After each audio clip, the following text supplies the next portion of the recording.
Ouverture de la session ordinaire à l'Assemblée nationale ce 15 mars 2022. Plusieurs matières sont inscrites pour examen.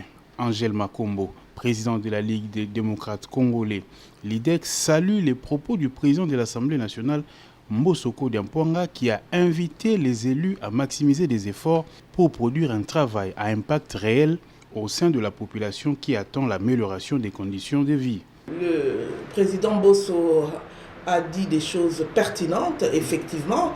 Nous ne voyons pas en quoi le travail des députés impacte positivement sur le social des Congolais.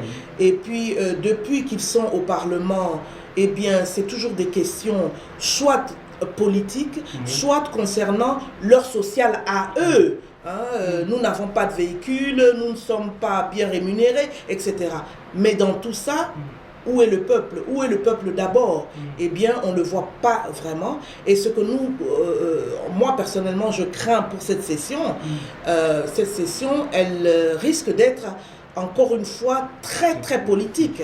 Ayant séjourné à Zanzibar en Tanzanie du 6 au 8 mars 2022 dans le cadre du sommet panafricain sur l'autonomisation des femmes, Angèle Makombo, seule représentante de la RDC à ses hautes assises, donne ici quelques éléments de restitution.